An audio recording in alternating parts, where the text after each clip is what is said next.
இது ஒரு ஜென் கதை. நான் உங்களோட கிருத்திகா. வாங்க கதைக்குள்ள போலாம். ஒரு ஊர்ல ஒரு பெரிய மடம் ஒண்ணு இருந்துச்சு.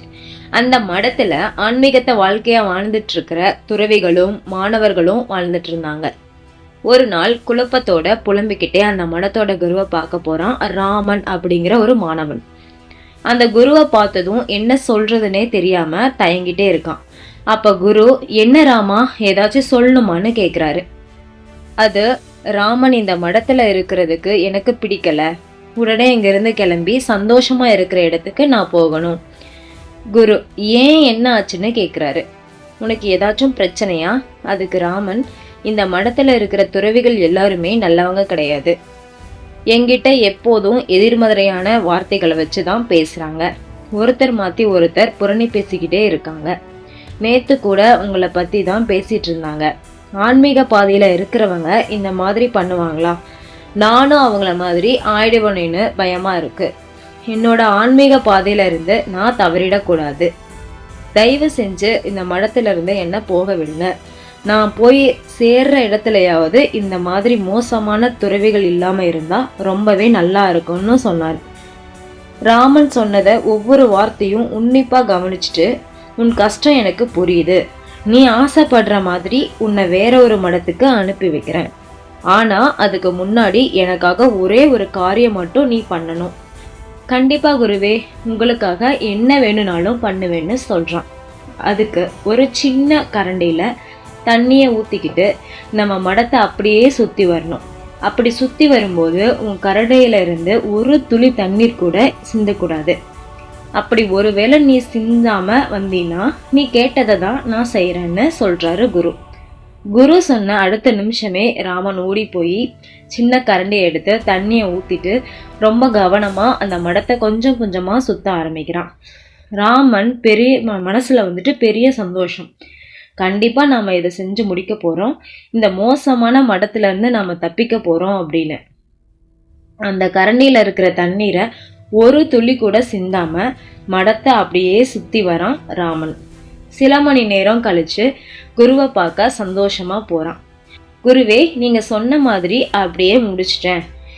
அந்த சின்ன கரண்டியில இருந்து ஒரு துளி தண்ணீரை கூட நான் சிந்தாம நம்ம மடத்தை அப்படியே சுத்தி வந்துட்டேன். இப்ப நீங்க சொன்ன வார்த்தைகளை நிறைவேற்றுவீங்கல்ல? இப்ப நான் எந்த ஊர்ல உள்ள மடத்துக்கு நான் போக போறேன் அப்படின்னு கேக்குறான் ராமன். சிரிச்சுக்கிட்டே குரு சொல்றார், சரி ராமா, நான் கொடுத்த வாக்க நிறைவேற்றுறேன். நல்ல மடத்துக்கும் அனுப்பி வைக்கிறேன். ஆனா போகிறதுக்கு முன்னாடி ஒன்னே ஒன்று மட்டும் சொல்றியா? அந்த சின்ன கரண்டியில தண்ணீரை முழுசா ஊத்திக்கிட்டு இந்த மடத்தை முழுமையா சுத்தி வந்தல்ல, அப்போ எந்த துறவியாச்சும் பேசிட்டு இருந்தத கவனிச்சியா? புரணி பேசுறத கவனிச்சியா? என்னையோ இல்ல உன்னை பத்தியோ எதிர்மறையான கருத்துக்கள் பேசினத கவனிச்சியான்னு குரு கேக்குறாரு. இல்ல குருவே, என்னோட கவனம் எல்லாமே சின்ன கரண்டியில இருக்கிற தண்ணீர் மேலதான் இருந்துச்சு. அதனால என் கவனம் முழுசா கரண்டியில இருக்கிற தண்ணி சிந்திடக்கூடாதுன்னு தான் இருந்துச்சு. அதனால என்னை சுத்தி என்ன நடக்குதுன்ற விஷயத்த அந்த மேல நான் கவனத்தை செலுத்தவே இல்லை. அதற்கான நேரமும் எனக்கு கிடையாது. பாத்தியா ராமா, உன்னோட கவனம் முழுவதும் உன்னோட குறிக்கோள்கள் மீது இருக்கும் பொழுதும், உன்னோட கவனம் மொத்தமும் உனக்கான நோக்கத்துல இருக்கும் பொழுதும் எதிர்மறையான இறைச்சல்களை உன்னால காது கொடுத்து கேட்க கூட நேரம் இருக்காது. உலகத்துல எங்க போனாலும் இந்த மாதிரியான எதிர்மறை எண்ணங்கள் மனிதர்களை நீங்க சந்திக்க நேரிடும். அந்த மாதிரியான நேரங்கள்ல உன்னோட குறிக்கோள்களும் நோக்கமும் பெருசா இருந்து உன்னோட கவனம் மொத்தமும் அதுலயே இருந்துச்சுன்னா கண்டிப்பா இந்த எதிர்மறையான எண்ணங்களுடைய மனிதர்களோட வாயிலிருந்து வர வார்த்தைகள் அது வெறும் இறைச்சலா மட்டும்தான் தெரியும். அதை கண்டுக்க கூட நேரம் இருக்காது. ஒவ்வொருத்தருக்கும் ஒரு வாழ்க்கை இருக்கு. நீங்க யாரா வேணாலும் இருக்கலாம். ஆனா எதிர்மறை சிந்தனைகளுடைய மனிதர்கள் எல்லார் கூடயுமே இருப்பாங்க. ஏன், சில நேரங்கள்ல நீங்க கூட அப்படிதான் இருப்பீங்க. அந்த நேரத்துல நாம எதை சொன்னாலும் தன்னம்பிக்கையை உடைக்கிற மாதிரி உன்னால முடியாது. நீ எதுக்கு காலேஜ் எல்லாம் படிக்க ஆசைப்படுற? எதுக்கு ஐடிக்கு போக ஆசைப்படுற? நீ எதுக்கு கவர்மெண்ட் ஜாப்புக்கு ஏங்குற? நீ எதுக்கு சொந்த வீட்டுக்கு ஆசைப்படுற? இப்படின்னு பல விதத்துல நம்ம எண்ணங்களை உடைக்கிறதுக்கு சில எதிர்மறையான மனிதர்கள் இருப்பாங்க. உங்களோட கவனம் மொத்தமும் உங்கள் குறிக்கோள்கள் மேலே இருந்துச்சுன்னா, உங்களோட கவனம் மொத்தமும் ஒரே நோக்கமாக இருந்துச்சுன்னா, வாழ்க்கையில் உங்களை மட்டும் நீங்கள் நம்பினீங்கன்னா எதிர்மறையான மனிதர்கள்கிட்ட இருந்து வர வார்த்தைகள் வார்த்தையாக மட்டும்தான் தெரியும். இது ஒரு சுயநல குணம் கிடையாது. எதிர்மறையாக பேசக்கூடிய மக்கள் கருத்து சொல்கிறேன்னு போல் எப்பவுமே அவங்கள என்ன முடியுமோ அதை வச்சு தான் உங்ககிட்ட பேசுவாங்க. அவங்களுக்கு உங்களோட பயம் தெரியாது. அந்த மாதிரி நபர்கள் உங்களுக்கு தெரிஞ்சவங்களாக கூட இருக்கலாம். என்னோட நோக்கம் இதுதான், என்னோட குறிக்கோள் இதுதான்னு புரிய வைக்க நினைக்காதீங்க. இது யாராக இருந்தாலும் செஞ்சு காட்டுங்க. வாழ்க்கையை விட ரொம்ப சத்தமானது செயல். உங்கள் கவனம் எப்போதும் செயலில் குறித்து தான் இருக்கணும். எதிர்மறையான மனிதர்கள்கிட்ட இருந்து வரக்கூடிய வார்த்தைகள் மேலே நீங்கள் அக்கறை காட்டினீங்கன்னா பிடிக்காமல் போகிறதுக்கு கூட வாய்ப்பு இருக்குது. எதிர்மறையான எண்ணங்கள் கொண்ட மனிதர்கள் கெட்டவங்களாக தான் இருப்பாங்கன்னு சொல்ல முடியாது. அவங்களும் நிறைய விஷயங்கள் நல்லவங்களாக தான் இருப்பாங்க. அதனால் எதிர்மறையான வார்த்தைகளை மனிதார எடுத்துக்காதீங்க.